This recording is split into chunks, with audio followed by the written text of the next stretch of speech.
November 5th. It's time to make the donuts. Literally time to make the donuts.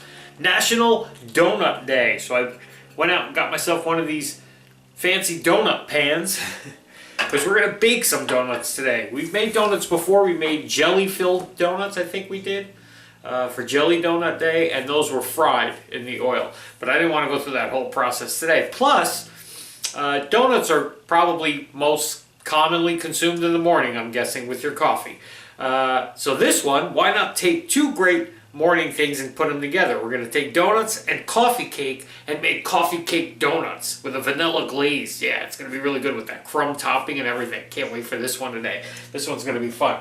So there's three different steps for this. You have your crumb topping, your donut itself, and your vanilla glaze. Okay, so we're going to do them in the order that we need to do them and one at a time. Okay, so I'll tell you what you need for each one and then we'll get started on each step. Okay, so be right back.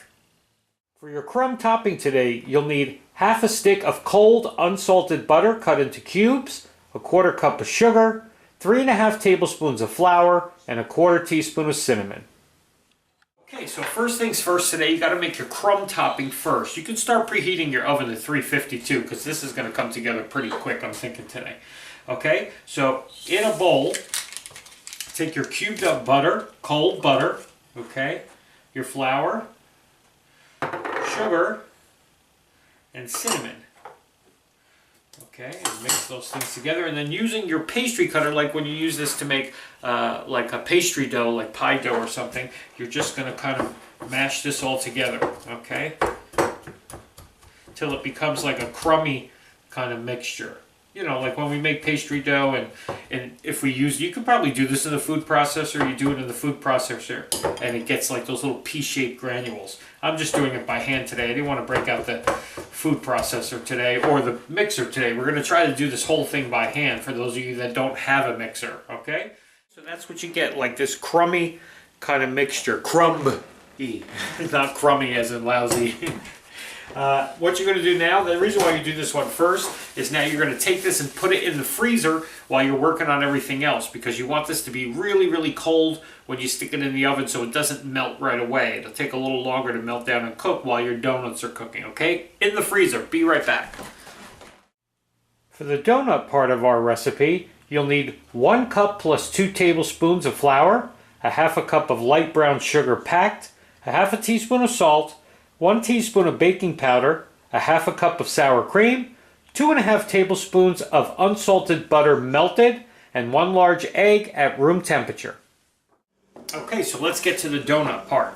You're going to take your flour. I'm going to use a little bit bigger of a bowl here. Put your flour, all your dry stuff, your flour, your baking powder, your salt, and your sugar, your brown sugar. And just whisk that together first, okay? Now, in a separate bowl, we're going to mix together our wet ingredients, which is our sour cream, okay, our melted butter, and our egg. And we're just going to whisk that together, okay?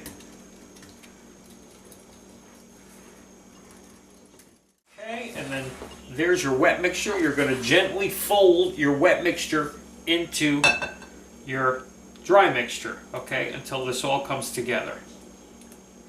But you don't want to over mix this, okay, because you want those donuts to puff up, you know.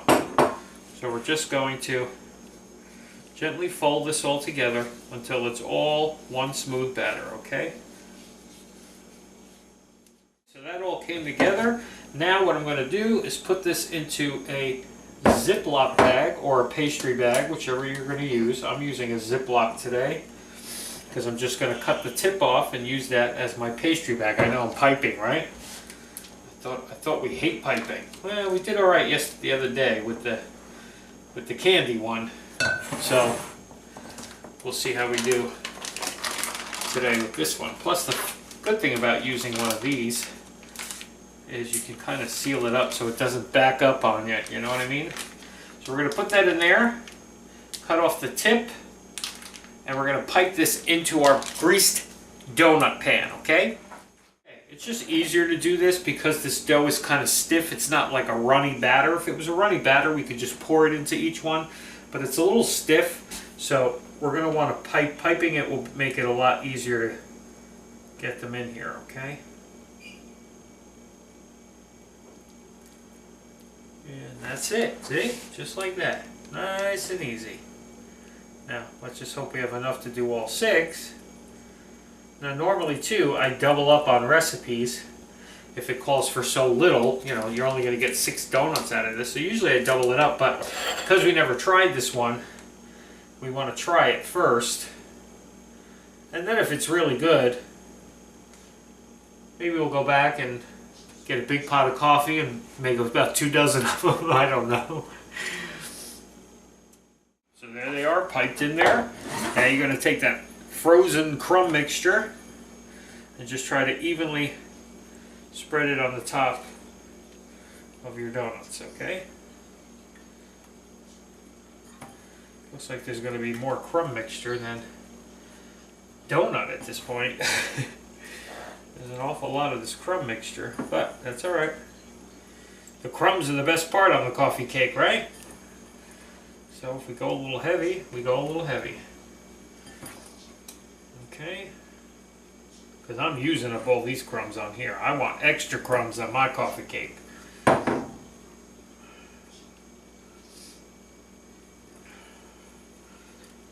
Okay,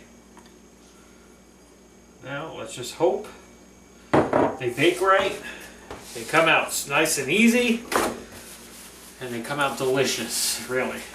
The last step we got to do after these come out is make our vanilla glaze that we're just going to drizzle on the top of these just to finish them off and make them that much better. But into our 350 oven for about 10 to 12 minutes, okay? You just want it until you know that your donut is cooked and it's a little spongy when you touch it. Alrighty, be back when these come out. Okay, for our vanilla glaze, you'll need a ½ cup of powdered sugar, a ½ tablespoon of milk, and a ½ teaspoon of vanilla bean paste. Our donuts are almost done, almost out of the oven.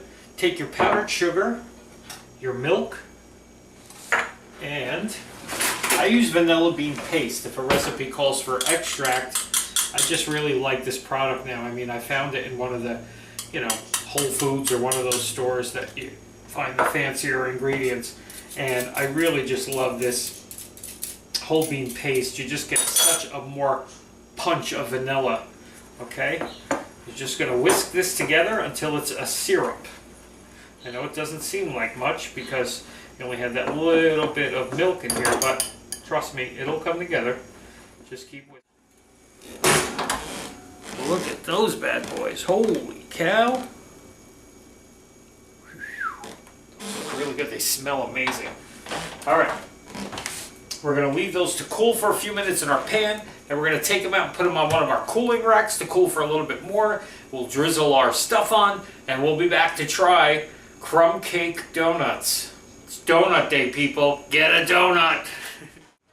Look at those, would you?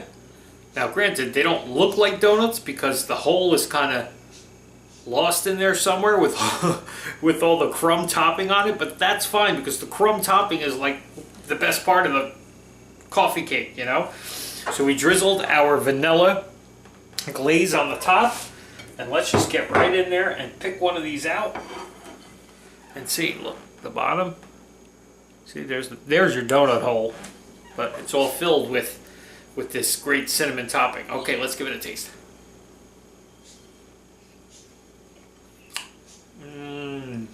It's warm. That's when you put your glaze on too. After you let it cool just for a couple minutes, let it still be warm when you put your glaze on. But, oh my goodness. It's nice and spongy, the donut part. And the donut part itself is not overly sweet. But you got all this great sweetness on the top with the brown sugar crumbs and the vanilla glaze. So it just balances it out perfectly. It's not overly sweet. The only thing I'm missing is some coffee. I'm going to have to make myself a cup. But definitely try these. I'm definitely going to get a lot of use out of my new donut pans that I got just to do this thing. I'm sure there's a million donut recipes out there. It doesn't have to be donut day every day to make some donuts. Alrighty? Have a good day, everybody. Get your donuts. Whether you make them yourself or you go to that place where they sell them like crazy. My favorite is a Boston cream, by the way. Which, maybe I'll make some Boston creams. But we'll see you tomorrow, everybody.